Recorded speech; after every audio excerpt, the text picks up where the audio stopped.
আর মাত্র কয়েকদিন পরেই শুরু হতে যাচ্ছে ফুটবল বিশ্বকাপ।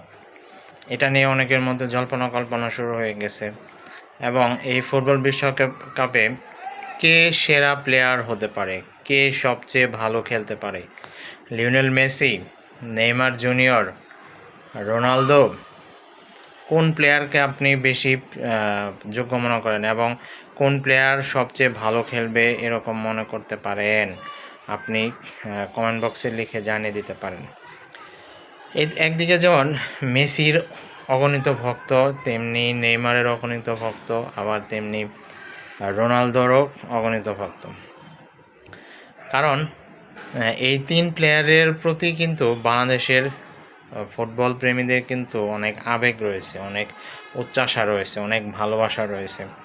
কারণ তারা তাদের পছন্দের প্রিয় প্লেয়ারকেই চায় যে বিশ্বকাপে সবচেয়ে ভালো খেলুক, বিশ্বকাপে সবচেয়ে ভালো পারফর্ম করুক।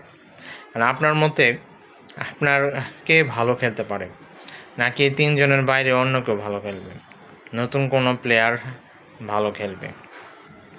কারণ এবার বিশ্বকাপে কিন্তু 48টি দল অংশগ্রহণ করছে, ইতিহাসে প্রথমবারের মতো।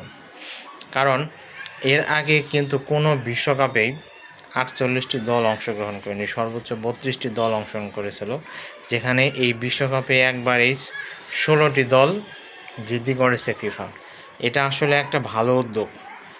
সারা দেশে সব জায়গায় ফুটবল ছড়িয়ে দেওয়ার জন্য, ফুটবল বিস্তার করার জন্য ফিফার এই উদ্যোগকে স্বাগত জানাই।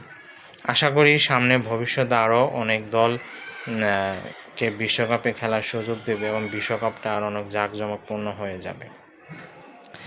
এখন এই বিশ্বকাপ নিয়ে কিন্তু অনেকেই উন্মাদনা রয়েছে। আর মাত্র কয়েকটা দিন, আর এক সপ্তাহ 10 দিন, তাহলেই তো বিশ্বকাপে খেলাটা শুরু হয়ে যাবে। যেখানে এই বিশ্বকাপ 3টি দেশ, যুক্তরাষ্ট্র, মেক্সিকো, কানাডা, এই 3টি দেশে মিলে অনুষ্ঠিত হবে। যাই হোক, আশা করি আপনাদের কোনো প্রিয় প্লেয়ার, ফেভারিট প্লেয়ার অনেক ভালো খেলবে এবং বিশ্বকাপে সুনাম অর্জন করবে তার নিজের দেশের জন্য। হয় সেটা লিওনেল মেসি হতে পারে, হয় সেটা ক্রিস্টিয়ানো রোনালদো হতে পারে, হয় সেটা নেইমার জুনিয়র হতে পারে। আপনি কাকে সাপোর্ট করেন, আপনি কাকে বেশি পছন্দ করেন? আপনার মতে কে সবচেয়ে ভালো প্লেয়ার হতে পারে, কে সবচেয়ে সুন্দর খেলতে পারে, ভালো খেলে সবার মন জয় করতে পারে, সেটা আপনারা কমেন্ট বক্সে লিখে জানিয়ে দিতে পারেন। দেখা যাক আপনাদের মতামতের উপর ভিত্তি করে কোন প্লেয়ারটি আসলে ভালো হয়, কোন প্লেয়ার আসলে ভালো খেলে, সেটাই দেখার বিষয়।